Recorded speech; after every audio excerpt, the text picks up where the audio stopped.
So, I want to talk to you about something that for a really long time I couldn't figure out how to say out loud without feeling like I was going to sound like a complete fraud. I've been trying to find the right way to present this for months, but I just keep shutting down instead. But the thing is, I think it could really help us. But first, I have to get through the part where I sound like a total dick for trying.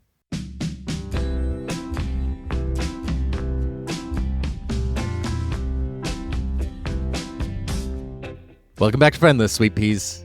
I'm your host, James Avramenko. This week, I'm kicking off a mini season that I've been long threatening to do, and honestly, long avoiding doing, all centered around dialectical behavior therapy, or DBT. And I have to admit, I have been really struggling with how to frame this. And not just this episode either, like the entire season. Because I keep stopping myself. I keep thinking, who am I to talk about this? Am I going to come across as some sort of like false guru, self-helpy Mel Robbins bullshit, you know? And for a long time, that fear has kept me from just getting it out. But I've gotten to a point where I've realized that I just need to say it. I need to put it out in the world and trust that, just, I guess, from the very nature of me being me, it's not going to come across that way. So here we are. Funny enough, actually, in one of my recent therapy sessions, we decided that a resolution of mine should be framed as other people need me in their lives. So this is how I'm trying to manifest that. To set some context for where I was when DBT first came into my life, I was not doing well. And I don't mean in that vague, poetic, I was probably at one of the lowest points I have ever been in my entire life. I was still very much reeling from the chaos that had come out of my divorce after finding out everything that had been going on without my knowledge, and just how disruptive that had been to my whole sense of self and what I thought my life had been. And only to find out how much of it had been just a complete fabrication. On top of this, I was finally kind of emerging out of a separate, really destructive relationship. I was drinking, I was using. I was very much on the brink of turning some pretty dark allegations into reality. And ironically, it was actually my ex, the one that I was actively destroying myself over, who recommended this free local program called Access Assessment, which I applied to, eventually got through, and then they offered this DBT group therapy, 6-month program that I went to. And to be totally upfront, I was oddly skeptical going in. And looking back, I don't even really feel like I have any real justification for it other than my sort of ingrained oppositional defiance. I've been in therapy for years. I've tried different modalities, but every time a new one comes along, I always have this sneaking suspicion that it's just going to be another person telling me to journal my feelings and think positively, and then I'll end up feeling worse because I'm somehow not doing it right. But the first session, the facilitator said something that really helped kind of shift my entire understanding of what we were trying to accomplish. They said that these aren't theories. These are tools. And you don't have to be good at them. You just have to be willing to try them when your brain is on fire. And that really struck something in me because, I'm always talking about you're not broken. You don't need to be fixed. And so to hear somebody else saying it, that it wasn't about fixing myself. It wasn't about becoming a better version of myself. It was about, what do you do in the moment when everything feels like it's falling apart? And, we didn't get into skills immediately, but I do remember the first skill that I actively practiced. And it was literally called STOP, which is it's an acronym for stopping yourself before you do something impulsive. I was about to send a really unhinged message, full meltdown, chaos mode. And I remembered STOP. Just stop. Don't send it. Take a breath. And I didn't.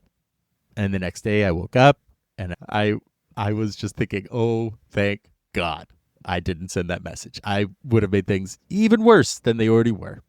And it was just, it was just this one tiny moment of pause. And that's it. That's all the skill asked me to do. And it worked.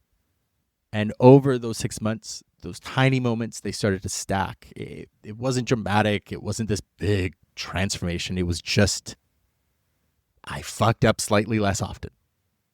And that started to make me feel like maybe I can actually survive with the brain that I've been dealt.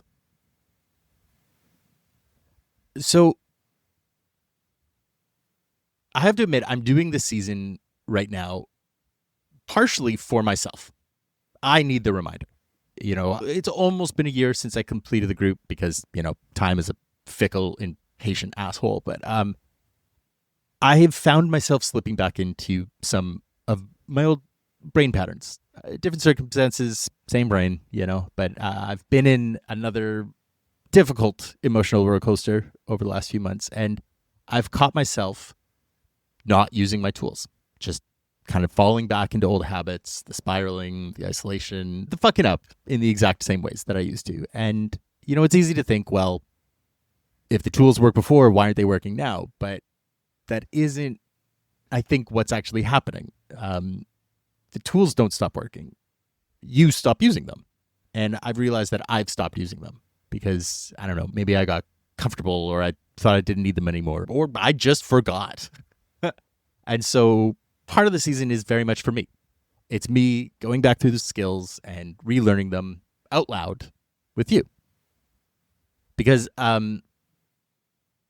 that's another element about not just DBT, but about just sort of personal practice, is that you don't learn it once and then you're done. This is one of the things that drives me nuts. You see middle managers say, we care, and then never care again. Right?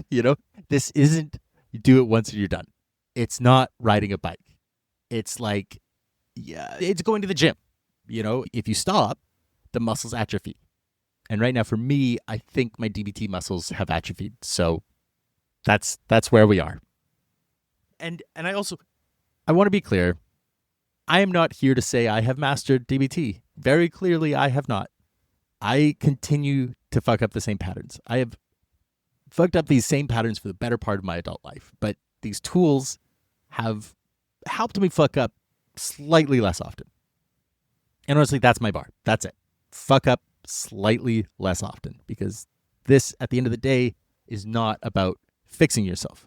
You are not broken. There is nothing to fix.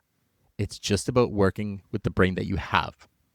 It's about giving yourself options for when it feels like your brain is on fire. It's not a magic bullet. It's treating it like what it actually is, which is scaffolding. It's a ladder or something to help you build your way out of wherever it is you are right now. So, a little bit background just for context. DBT was developed in the 1980s by a psychologist named Marsha Linehan. She was originally trying to treat chronic self-harm, suicidal behavior, traits associated with BPD. For those of you unfamiliar, borderline personality disorder. And, BPD is one of those terms that's kind of become modern shorthand for that crazy person, which I think is incredibly unfair and incredibly inaccurate. In my opinion, it's one of the most misunderstood conditions in the current conversation. And I say that as someone who was diagnosed with it about 2 years ago. When I first got my diagnosis, I had this moment of, oh, that explains a lot, because one of the core traits of BPD is emotional intensity. It's not that you feel the wrong emotions. It's that you feel all of them at like a 200% volume. And that creates this really rapid shift between states where you can go from totally fine to completely devastated in the span of like 10 minutes because, someone's tone in their text message felt off. And if that sounds familiar to you, you might not have BPD. I'm not here to diagnose you. But if some of those things sound familiar, then you might benefit from some of these DBT tools. Because, that emotional whiplash, it's exhausting. And DBT was designed specifically to help with that. And it's really important to know right here, and I'm going to say this many, many times throughout the season, you do not have to have a BPD diagnosis to benefit from DBT. Not even close. It just boils down to emotional regulation. And I think pretty much everybody in today's day and age could probably do with a little bit more of that, right? So there's 4 modules within DBT, and we're going to go through each of those over the course of this season. 2 episodes each, plus this intro and a wrap up at the end. So we're looking at 10 episodes total for this little mini season. First up, we've got mindfulness, and not the sit cross-legged and think about nothing. That doesn't work for me. And I strongly doubt it works for many people. Mindfulness in the DBT lens is more about paying attention without your brain dragging you into the past or the future. It's about avoiding that sort of mental time travel. But think of it like, have you ever been in a conversation with somebody and realized that you haven't heard a word they've said in the last 2 minutes because you were mentally replaying an argument from 3 days ago? Or you were lying in bed trying to sleep, but your brain is already catastrophizing about something that's going to happen next week. That's what we're talking about. And we're going to talk about how to actually stop that, or at least how to notice when it's happening and to sort of give yourself a little bit of an off-ramp. Next up is distress tolerance. This is the one for when emotions are so big that kind of nothing else works. It's basically, how do you survive an emotional hurricane without burning your life down in the process? Because yes, sometimes life is genuinely awful, and the goal isn't to fix it right away. The goal is just to not make it worse. This module teaches things like how to not send those really risky texts when you're activated, or how to get through a panic attack without making it worse, how to sit with really uncomfortable feelings without immediately trying to numb them or escape them or destroy something in the process. It's crisis survival, and it's probably the most immediately useful module for a lot of people. I know for myself, very much included. We've then got emotional regulation. This is basically the foundation. This is the real meat and potatoes. It's about understanding what your emotions are actually doing. Because the thing is, I think a lot of us are taught that emotions are problems to solve, or things to ignore, or, signs that there's something wrong with us. And they're not. They're information. They're signals. And once you learn how to read them, like when you actually understand what fear is trying to tell you versus what anxiety is trying to tell you, or how to tell the difference between a justified anger and displaced anger, then you have a lot more options. And then you're not just reacting, you're responding. And that's the shift that we're looking for. Finally, we've got interpersonal effectiveness, which is, kind of a fancy way of saying, how do you ask for what you need without either people pleasing yourself into resentment or accidentally setting fire to every relationship you've ever had? Because, most of us do one or the other. Either we say yes to everything and then we quietly burn out and pull away, or we try to set a boundary and it comes out so defensively that the other person feels attacked, and now we're suddenly in a fight we didn't even know we were causing. And the objective here is to figure out how to do neither. How to actually say, here's what I need, without apologizing for it or kind of making it a whole thing. Will we be perfect at any of these practices at the end of this mini season? No. Will I? Fuck no. But hopefully we'll be slightly more functional. And honestly, that's kind of got to be enough. So here's how this is going to work. as I said, 2 episodes per module. One is going to be about where we kind of dig into skills. One is going to be about practicing them. Um, Within each episode, there will be little practice moments, little experiments, things to try. But I really want this to not be homework. There's no tracking sheets. There's no productivity guilt here. There's just suggestions, things that work for me, that might work for you. And if they don't, that's fine. So for instance, like I'll give you a sneak peek. In the mindfulness episode, I talk about a really simple grounding exercise. It's maybe like 60 seconds long. You can literally do it while you're listening, or you can just skip it. I'm literally never going to know. There's no quiz at the end. So do what feels right. In distress tolerance, I talk about the stop skills, which is, what I mentioned earlier. And I'll give you a scenario where you might use it, but you don't have to like write it down. You don't have to practice it right away. You can just listen, see if it clicks, and maybe file it away for later. The whole intention here is really, really low barrier to entry. You don't need special equipment. You don't need to carve out time in your day. You just listen. And if something lands, you try it. And if it doesn't land, you don't. And that's it. Because the reality is, from where I'm coming from, I've consumed enough self-help content to recognize that the genre has a very particular brand of bullshit. There's the toxic positivity, the manifestation, the implication that if you're still struggling, it's because you're not trying hard enough. And I don't want this to be that.